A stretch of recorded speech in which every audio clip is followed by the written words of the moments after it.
this computer. Hey, welcome to the Love What You Do show. And today I've got someone I met on my RV journey, and she got to do my hair while I was out there, all of it or what's left of it. And her name's Tonia Craig, and she's one of the happiest hairstylists ever met. And when I was thinking about guests on the show, I wanted to bring on someone. I really haven't heard an interview with a hairstylist on like they love what they do. And so I was like, you know what, let's bring on Tonia and have her share, her life and journey. So welcome. Thank you. Yeah. Thank you very much. And Tania's never been on an interview before. She's never been interviewed. So I'm gonna poke and prod at you and make you feel uncomfortable and awesome all at the same time. Combination, I guess.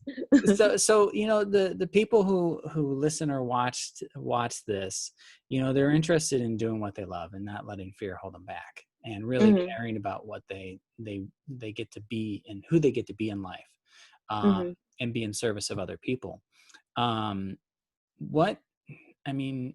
How did you become a hairstylist? Not like the logistics of it, but I mean, like, what was your path? Like, how did you start to figure that out for yourself? It's funny because like basically before I even remember having a conscious thought that I want to do this, my mother told me that when I was about 4 years old, I asked her if nuns got their hair done, because I was going to be a nun and a hairdresser at 4. So it's funny because I think I'm sort of an oddball in that I knew what I wanted to do from an early age. I had fun playing with my dolls. My mom would let me do her hair.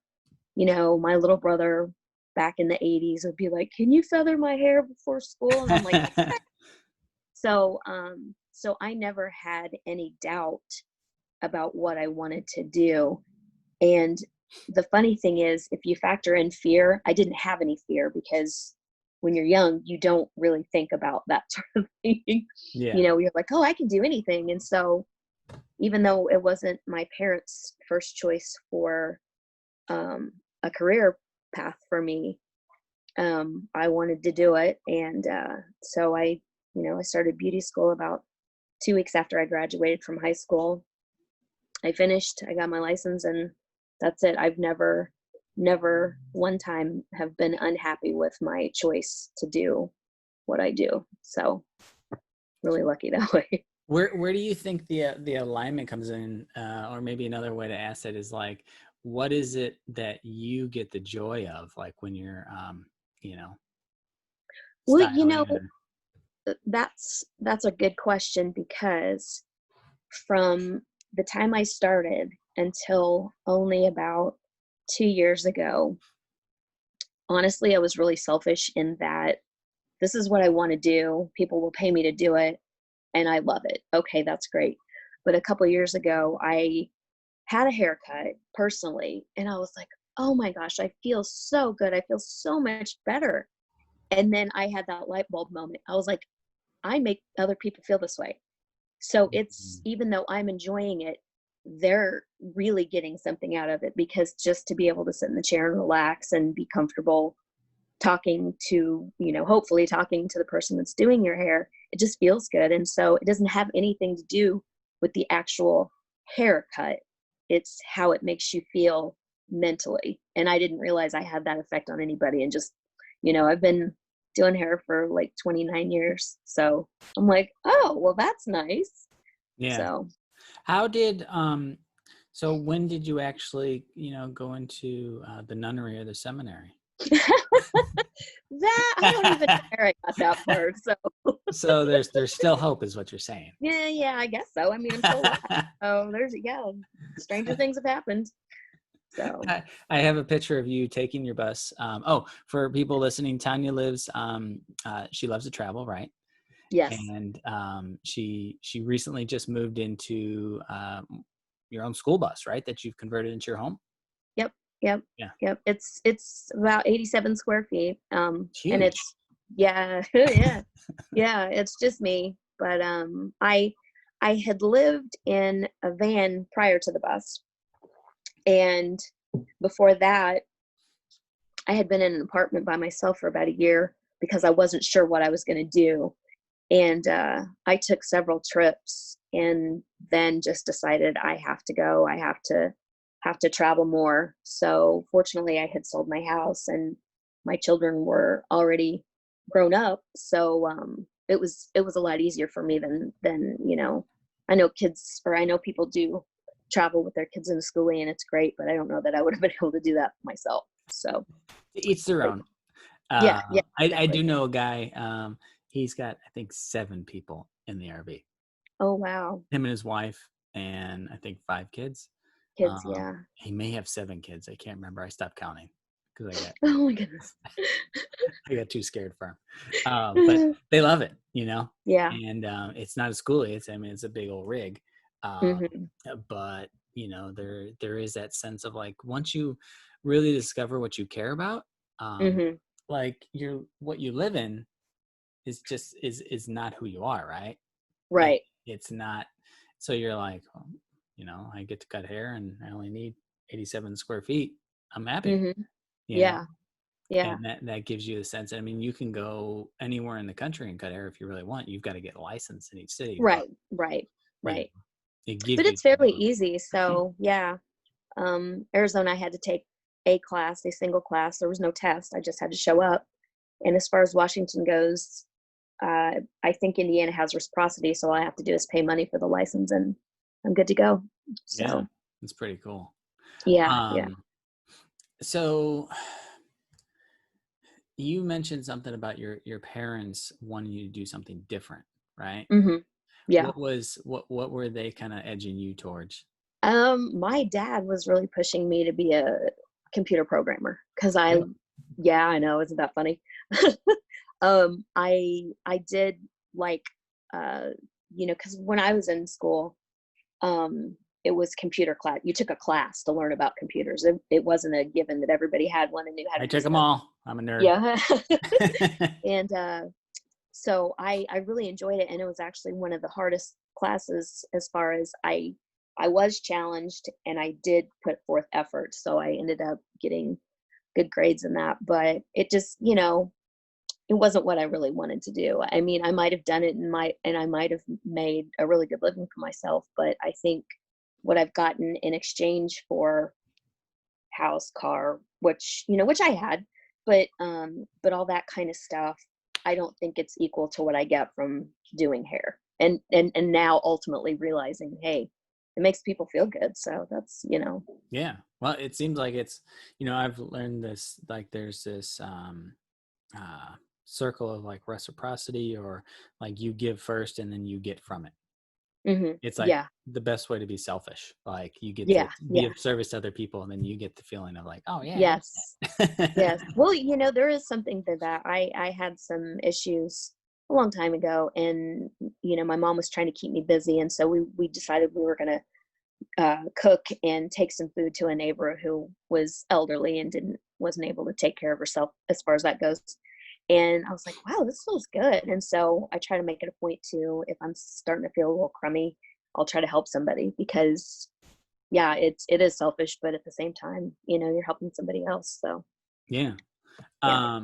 So it just didn't feel good when you're doing programming. And did you guys have a big blowout fight when you were trying to navigate your path, or was it just No, like, not really. It was pretty calm. And I think part of it was because I had said that I wanted to do that for so long mhm, that I think they suggested the different career path, but they didn't really think I was going to take it, which is true. I didn't. yeah. Um, so Why do you think he suggested computers? because he could see I kind of had a knack for it at the time. Okay. Everything's evolved so much that I'm just like, as an adult, I've only had a computer like twice, I think. Yeah. So I'm just like, it's not anything I'm worried about or whatever. So Yeah. It wasn't a natural. yeah. It just seems like you're really at ease about what you do. Like it's not a struggle. Yeah, no, it's not. And the funny thing is I did struggle a little bit in the beginning, Hmm. but part of it, and I guess maybe this is part of the reason why the whole computer thing might have seemed like it worked for me, because had been kind of socially awkward and I had a hard time talking to people. And now it's no big deal. I mean, I'll talk to people. It's I think of it as, my job helped me overcome I can't talk to people or whatever, because honestly, you can Mhm. find something to talk about with just about everybody. Yeah, So, that makes it so pretty yeah. easy. Yeah, it's kind of awkward if you don't have a conversation with your the person cutting your hair, right? Yeah. And just sit Well, there and but if you've been cutting their hair long enough, sometimes you realize, hey, it's not about you. They're just like, they want to relax, they want to reflect, they don't. And it's, you take you I guess you learn how to take cues from people. yeah. And so yeah. Um, so what? Some of the other questions here. I'm thinking of someone that um, they're still struggling with deciding they want to do it, and maybe maybe speak to the person who may not have had. It sounds like your parents um, knew your path too, and Yeah. were they? And it sounds like they were encouraging, right? They were very encouraging. They paid for me to go to school, and insisted that I not work so I could focus on what I was doing when I did it. So Yeah. that was really good. And my dad, sometimes I'll give him a haircut and he's like, how much do I owe you? I'm like, Dad, you paid for me to go to beauty school. We're good. Like, I can do this because of you. So, you Yeah. should reap the benefits. Yeah. Just pay me in dinner, okay? Yeah. That'll be your tip. Yeah. Um, uh, I'm just kind of like that person who's on the edge, and they're thinking to themselves like, I really want to, but my parents say I should go get, a 4-year degree and become blah, blah, blah. And I really don't Mhm. want to do that. But it's Mhm. hard to stand up and speak up for yourself sometimes if you don't. I know some people have that, I definitely have, where Right. it's you don't want to disappoint your parents, or you don't want to Right. disappoint the Mhm. people that you care about, and you think that they know better than you, but like your heart's telling you something, and like there's a call in there, a purpose, and Mhm. it's in the face of, I'm going to disappoint others, what are they going to think about me, and all this stuff. If you were in that position, what would you share with someone that's kind of like, on that fence? Um, I mean, I maybe seek out people who are supportive of you, because you don't always know who's going to have your back. You don't always know who's going to. I mean, you assume it's your family, but sometimes their judgment can be clouded and other people can see things in you that you can't. Yeah. People that are close to you can't see. And so if you have a good support system, no matter whether it's your parents or your cousins or your next door neighbor or church, members, or your D&D group, whatever, to talk to people that are supportive, because there's enough negativity in the world. You don't need to, and sometimes the negativity can come from your family. So, but I mean, yeah, I'm fortunate. And you know it was kind of like my whole life, that's what I wanted. And as soon as I finished beauty school, I was like, the rest of my life is icing on the cake. I've achieved my life goal. I'm good now. So everything that I've gotten, or I've achieved or whatever in life, has been okay. I'm that much luckier because I had this first thing that I always wanted, and then it just kept getting better. Pretty So cool. yeah, I don't know if I actually answered your question or not. No, I think it's well, I mean, you answered it the best way. I was going to share, I can share something similar of like, um, sometimes the people who love you don't really know what you really want because you may have been scared to share it, you know, Hmm. Yeah. or how passionate about something that you really are. Hmm. And they really just want the best for you. And sometimes their view of the best comes from a good place, but it's not your best, right? Right. You Right. know, and yeah, so I think seeking out other people who've walked the path where you potentially want to go is incredible advice. Like find someone who I think this is really important. Find someone who's happy doing it, Hmm. not someone who's successful. I mean, Hmm. I think it's a blend of that, right? Um, Right. but ultimately, what I define success is, you know, are you at peace and happy with what you're doing? You know, Mhm. you might have some struggles, right? But it's Mhm. not just seeking out the one who gets paid the most is where I'm kind of Right. leading from. Of like, Right. that's not, you know, because they might be miserable on the inside. You know, Right. they Yeah. might be good at it, but Yeah. Yeah. Well, you know, that's one thing that I've been happy with my daughter. When she was a kid, oh, she liked babies. She got older. I'm going to babysit. She got a little older. I think I want to be a pediatrician. And then she kind of was like, well, maybe I'll just work with kids some other way. And maybe I'll be a preschool teacher. And I'm thinking, oh, please don't do that. Because, it's not, I'm thinking in terms of monetary, yeah, gains. Like, hey, you're not going to make any money being a preschool teacher. But the way it worked out, she has a job working with kids that have autism. hmm, And she her she had a child that she works with not that long ago do something independently, which I guess that's what their goal is. They're striving to get these kids to be able to do certain things on their own. And she said she cried when the kid did what he was supposed to do. yeah, it's pretty And I was like, cool. that makes me feel so good that she's doing something she loves and she's helping out. So even though it's not the same as what I'm doing, it is similar because she's doing what she loves and she's helping someone else. So yeah, and she has room to grow in that field, in that profession. So Yeah, and feeling I know someone who's a friend of mine. She owns her own daycare business, oh mhm. and she's been really successful. And she employs people, and I mean, Yeah, daycare is freaking expensive, you yeah, know. yeah, Um, and she loves what she does now. Until COVID happened, you know, she was yeah, real successful inside of it. But hmm, that's gonna, you know, all this thing's starting to change, and yeah, but yeah, I mean, if you love to work with kids, I mean, you can have your own business, and you can be hmm, and and do things like that. yeah. Um, but yeah, it's letting, I guess, that guidance. How many kids do you have? I have two. So what about the My, other one? I'm sorry. What about the other one? My son is actually he's just kind of plugging along right now. He's not Uh-huh. super happy with his job. He works in a factory and they do medical devices. So this was kind of just him uh, waiting to see what sort of a job he can get in his field later. He studied graphic design, Mm, and so he wanted to quit. And I was like, Steven, now's not really the best time for you to quit your job. This was about a month ago when yeah, everything was still locked down, and he had a job because his job is considered essential. But graphic design, not so much. So but he'll get there, and he's a little younger than she is. She's 23, she's 23, he's 22, so he's got a little time yet, yeah, before.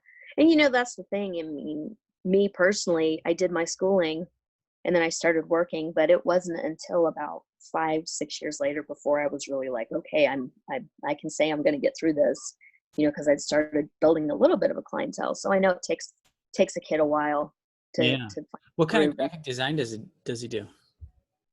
he just well, I don't know. I don't really know. I mean, he does art, like he did all sorts of things when he was in school, and he just likes to draw and he likes to design stuff. Okay. So Well, we'll see. I was going to share a suggestion you might give to him if he wants to walk down the entrepreneur path. There's something called Fiverr.com, Mhm. Fiverr or Mhm. Fiverr.com. And it's a marketplace where you can go on and people can hire designers. Basically any kind, like Okay. it's very niche, you know, so it's like, I need a graphic designer for this, or I need a graphic designer for that, or I need someone to do a website, or I need someone to do voiceover, like for my Mm, podcast, the right. voiceover, you know, I paid someone $60 to do my voiceover, Oh, wow. and they have a platform where people just come to them, and then they Mhm. say, I need, you know, a graphic design done for my logo, and then they'll just pay them right there. And it can do like very niche small stuff, or you can work into a huge project and really kind of build it out. And Mhm. the platform gives people, it gives a freelancer, you know, the artist, um, uh, a whole platform where people just come to look for their services, and they don't have to build a huge clientele. Mhm. there, and then they show their work and stuff like that. So that might be Right. something for him to dabble in, and there's no commitment inside of it. You can turn yourself on and off as you please, Oh, accept people as you want, yeah. and you just sign up, and then they they do all the transactions, and then you just get money deposited in your account when you're done, you know? Oh, cool. Yeah. Yeah, I'll tell him about that. That's Yeah. yeah, that's helpful. Yeah, it's pretty cool. Yeah. So there's a whole new world out there, as far as like freelance and like they call gig workers and stuff like that. And it gives people a chance without a whole lot of like huge investment, right? Because the Uh-huh. platform's there, they don't have to do much. They just sign up and show their work, and then Mhm. people come to them, and then you work out a deal, or they just pay right up front. And Mhm. everything starts off at $5, but it's kind of like anything else. Like that's kind of like the initial, so it's $5, kinda. Right. But it gives you and there's other platforms out there that do the same thing, and it's a great way to kind of jump in there and do things. So Cool. Yeah, um, I'll have to suggest that to him. yeah. So outside of your journey, what other what other thoughts can you share about your journey? I mean, because yours is pretty straightforward, and Yep. I consider you a lucky one. Not everybody, Very like, not everybody is like that, has had that level of determination or clarity. What other things can you share that would be supportive of someone still seeking what they really want? um I would say even if you can't necessarily make it like a first priority thing, if you do a little bit at a time, Yeah. then that's going to be helpful in working towards your goal. I mean, there's not really any way, like for me personally, or I guess my profession, like there is no dabbling. You either go to beauty school and you get your license, and that opens up doors for you, or you don't. Like I've thought about, oh, it would be neat to take an art class because I would love to be an art teacher, but I don't know if I could actually get a job as an art teacher. But just taking like a painting class or something like that, I'd be like, oh, it just would, I guess, help fuel the fire. So if it was something that you could take a class or get involved in a meetup group or whatever, then that would be a good way to like little bits towards your goal. Couldn't you So just use people's hair as your palette? do what? Couldn't you just use people's I heads guess and I eyes? mean, I do kind of.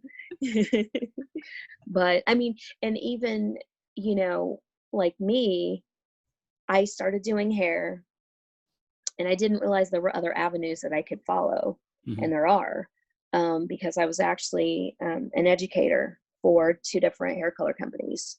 So, number one, I like to do hair. Then, once I went to beauty school, oh, I like to color hair. Mm. Then, oh, you're going to get some training and then you can teach other hairstylists how to better color hair.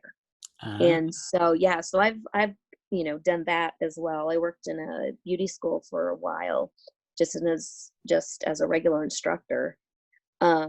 And I mean that's something that you have to get licensed to do as well. You have to go and work in a school, like a junior instructor is what they call it, and then you can become an instructor in beauty school. Which that's I can see wanting to share your passion, like, be like, okay, I can help these kids. yeah. Or not everybody that goes to beauty school is a kid. There were several adults, like a lot older than me, when I was in beauty school, and I thought that was so neat because it's like, what a way to completely upside down your world, and going to school to do hair.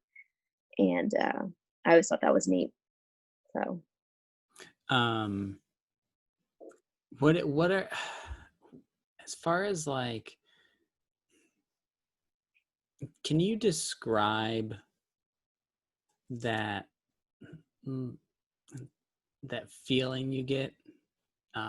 So when someone, and here's where I'm going with this, is that when someone's trying to figure out where they want to go, and they're locked up in their head, and they're like, but I got to do this, but their heart's kind of like, I really love to do this, hmm and it's hard sometimes for an analytical type like myself to really want to they want to do the analytical thing because it makes sense. there's Mhm. money, there's security there, right? Um, and where I find some of my own struggle is like, how do you know when your heart's telling you this is the right thing, Mhm. as opposed to like the thinking process? I mean, I don't know. That's there are so few things in life that you can be Hmm. 100%. And funny story, I guess. All the way growing up, like, I'm not going to be happy unless I'm married. I'm not going to be happy unless I'm married. And twice in my 20s, I was married, and later I was like, that really didn't work out the way I thought it was going to. But I'm glad I saw that, you know. But yeah, so it's funny how, I mean, you don't always know what's going to make you happy. You might think that this is what I want to do and this is great and everything like that. And then hopefully you try, and hopefully it does work out that that's what you want, but sometimes it doesn't. And I guess it's okay to give up on something that you thought was going to make you happy and you realize that it didn't. Like, Yeah. it's okay to say, okay, I can't stay in this marriage. Okay, I can't stay in this career. I tried. I gave it a good, I gave it the good try, but it didn't always work. So that's okay too. Yeah. Kind of navigate that process Yeah. for yourself, Yeah. you know? Yeah. Um, so I guess the clarifying question for me is like, what's it feel like to know you're, in the right spot? I'd say happiness is one thing, but being content is another. Like, I'm content in and happy in my choice for what I decided to do, because I mean, I do think about other things, but it's a rare fleeting thought. Yeah. And I've just been, content and happy. I'm not trying to do anything else. So yeah. Do you find that most of your thoughts are, at least before, were just kind of centered around, okay, I think this would look great on this person, or I think, like when you were thinking about, or when you're going into it, like, because some, like, for me, naturally, I am thinking about personal development. I'm thinking about, how to help someone reach their goal. Like, that's just Mhm. where my brain goes to. And so that's how I ended up becoming a coach, because Mhm. I found myself like really trying to help others. And so it's just like where my mind naturally went to. Did Mhm. your mind naturally, like when you looked at someone, were you thinking about, oh my God, they would look great with a bowl cut, you know? Um, I mean, yeah, I tend to look at people and go, "Oh, I could improve this," or "Oh, I could improve that." Um, but the funny thing is, when I tell people, "Your hair looks fantastic, don't change a thing," and they're like, "Really?" I'm like, "Yeah, I'm a hairdresser. I'm telling you it's perfect." And so, I don't know. Yeah. Did you find your mind was always going towards, styling? It it sometimes. Yeah, Yeah. sometimes it does. I mean, I I don't think about it in terms of funny, I guess. I don't think about it in terms of I'm just doing people's hair. Sometimes I think of I'm craving an interaction with someone, Yeah. and I can see something. I'm like, I see something you don't see. Let me work this so that you can see what I see. And um, it's funny because sometimes you have a vision and you believe in it, but other people are like, I don't know. And I had a client that actually texted me about 2 months ago, maybe not even quite that long. She's like, oh my gosh, I'm so glad for that I haven't been able to get a haircut. Look at my hair. She sent me a picture, and her hair was long. And I told her it would be pretty if she grew it out, and she was like, I don't know, I don't know, I don't know. And then she was forced to, and she's like, you were right. I'm like, yes, thank you. She's like, I like it. I'm like, I kind of thought you would. So You know what I yeah. hear is, I hear it's just really natural for you. Yeah. It's, Yeah. what I discovered while I was in the RV journey when I met you is, um, I found out that my being with people and my being a people person, um, Mhm. was kind of like the natural thing, but it was so glued on my face I didn't notice it. Oh, yeah. And Yep. that's what I see and hear through your story is like, it's just like, this is just who I am. Like, Yeah, no other yeah, choice. Like, I cut hair because it's awesome and it's fun and I like it and I see it all the time and blah blah blah. yeah. And I think that's where some people who get stuck, they don't. It's hard to. It's like trying to tell a fish. When two fish swim by each other and one goes, "Hey, how's the water?" and the other one goes, "What the f is water?" What are you talking about? like, you know. Oh, that's funny. And Yeah. so it's when you get to realize that. And I guess it's just some people's experiences in life rub them either the wrong way or they get pointed in the wrong direction, but they don't know where their own water is, so to speak. Mhm. You just happen to be in an environment where that was cultivated and appreciated and put you on your path, which is really awesome. Mhm. Um, so you get to be a really cool example of it. You know, you find your Thanks. happy, you find your happy spot pretty Yeah. right away. Yeah. Um, well, cool. I mean, we're kind of winding down here.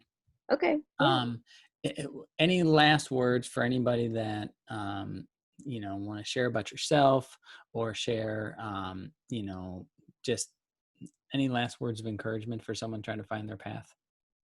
Just I mean, just go for it. And I guess one thing that if you're going to try to be positive and try to just go for it is what's the worst that can happen? Someone can say no, don't make as much money as you thought you were going to, whatever. But it's like in the grand scheme of things, that's no big deal. I mean, you can always move on and choose another path and, cultivate another passion somewhere else. So, Yeah, and it's pretty cool. yep. And it gives you, yeah, it is pretty cool when you get to that point and get to realize, and it's part of the process too, right? Yeah. Yeah, for So, sure. Yeah. well, I was going to say where people can find you, but you're getting ready to get on the road and go to Washington, right? I am. Yeah, I'm gonna be in Northwest. I'm Wow, awesome. excited. Um, well, Tanya, thank you very much for being on it, You're for sharing welcome. who you are and Thank sharing, you. um, uh, you know, just an example of really loving what you do. Mhm. Yeah, I I almost do. forgot the name of the show. All right, well, I'm going to go ahead and stop the recording now.